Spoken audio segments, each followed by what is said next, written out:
welcome back. Look, if you're trying to demystify the VA healthcare application process, you are in exactly the right place. Today's explainer is literally all about giving you the map and the compass to navigate what, honestly, can feel like a massive bureaucratic maze. We're going straight to the VA's own enrollment guide to figure out exactly how you get into the system and once you're in, where you actually stand. No fluff, just the facts. So let's dive right into this because it brings up a fundamental question. How exactly does the VA prioritize millions of veterans for healthcare? I mean, they operate the largest integrated healthcare system in the US. How do they decide who gets what and when? Well, today we're going to treat this whole bureaucracy like a giant puzzle, and we're going to solve it together, piece by piece, decoding the exact framework they use to organize every single veteran who walks through their doors. To make it easy, we've chunked this massive guide into 5 clear sections. 1. Applying for VA healthcare. 2. Understanding VA priority groups. 3. Groups 1 to 4 breakdown. 4. Groups 5 to 8 breakdown. And finally, 5. Group 8 eligibility exceptions. Starting off with Section 1, Applying for VA healthcare, the entry point. Right, so before you even start worrying about priority, you've got to get your foot in the door. And you have 4 pretty straightforward pathways to apply. First, you can literally just pick up the phone and call 877-222-VETS or hit option 2 on the MyVA 411 line. If you're more of a digital person, you can just apply online at va.gov. And hey, here is a fantastic pro tip directly from the source. When you apply online, the VA systems actually search for your supporting military documentation automatically, which, let's be real, saves a massive headache. If you're old school, you can print the form and mail it to the Health Eligibility Center in Janesville, Wisconsin, or just walk into a local VA medical center and apply in person. Get enrolled through any of those 4 methods, and boom, you're eligible for care at VA facilities anywhere in the country. Moving on to Section 2, Understanding VA Priority Groups, the sorting mechanism.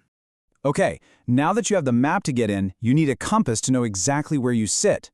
A priority group is essentially a giant triage mechanism. The VA is very clear about this. They use these groups to balance the sheer demand for healthcare with the actual resources they have on hand. Because, obviously, every single veteran is important, but resources dictate a structured queue. It's a dynamic system, meaning changes in funding can actually reduce the number of priority groups they can enroll, and they'll notify affected enrollees if that happens. So it all revolves around your specific needs, your service history, and in some cases, your income. Section 3, Groups 1 to 4 breakdown, the high priority tiers. 50%. That is the magic number for priority group 1. If you've got a service-connected disability rated at 50% or higher, you are anchored right there at the top in group 1. But it's not just about that percentage. This top tier also includes veterans the VA determines are completely unemployable due to service-connected conditions. Oh, and if you are a Medal of Honor recipient, you are automatically placed in group 1, no questions asked. Now let's see how this builds. Right into Priority Group 2. This one is super specific and brief. It covers veterans who fall just below that 50% threshold. So if your service-connected disabilities are rated at exactly 30% or 40%, this is your group. It is a strict mathematical cutoff based entirely on your VA rating.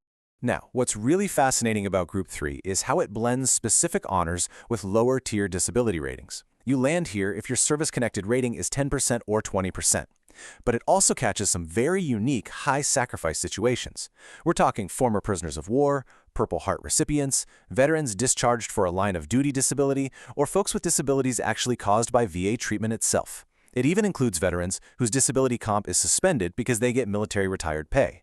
It's a broad group, for sure, but it is deeply focused on recognizing specific sacrifices. Group 4 actually shifts the focus a bit. We're not just looking at percentage ratings anymore. Here, the priority shifts heavily to the immediate daily living needs of the veteran.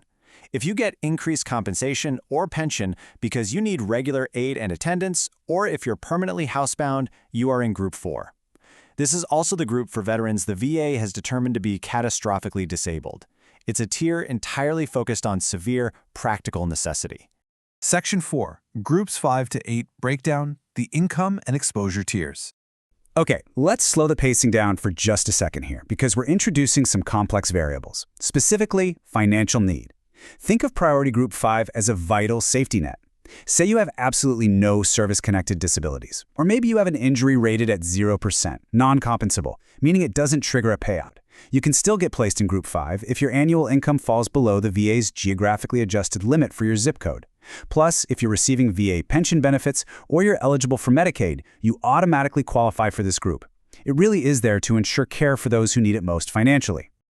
Group 6 is honestly fascinating. It's the designated tier for specific combat theaters and historic toxic exposures.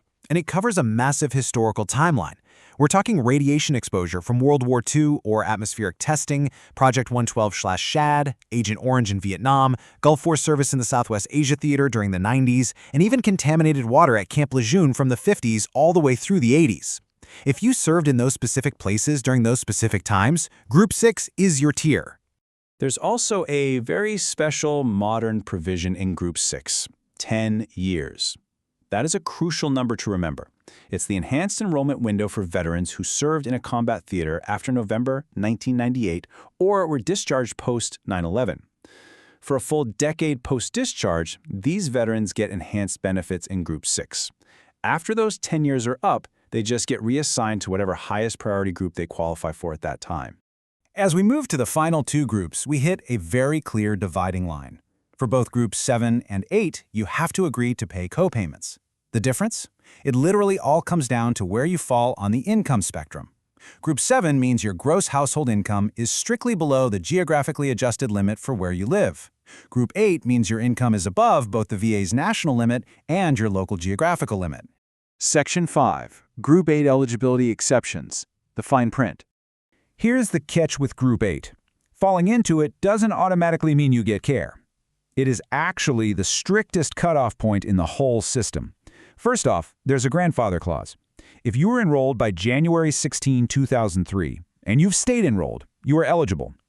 Second, if you enrolled after June 2009, you are only eligible if your income exceeds the limits by a very tight 10% margin or less. But if you don't meet those legacy dates, or you don't fit into that strict 10% income buffer, you are unfortunately not eligible for enrollment under Group 8. That's the fine print. So we've laid out the map to apply. We've walked through the compass of the priority groups. You can see how disability ratings, income, and specific historic deployments literally dictate your place in this massive healthcare puzzle. The rules are intricate, absolutely, but they are defined. So, armed with this direct understanding of the system, knowing the map and the compass, where does your service place you? And more importantly, what action are you going to take today with this new knowledge? Thanks so much for joining us for this explainer, and keep learning.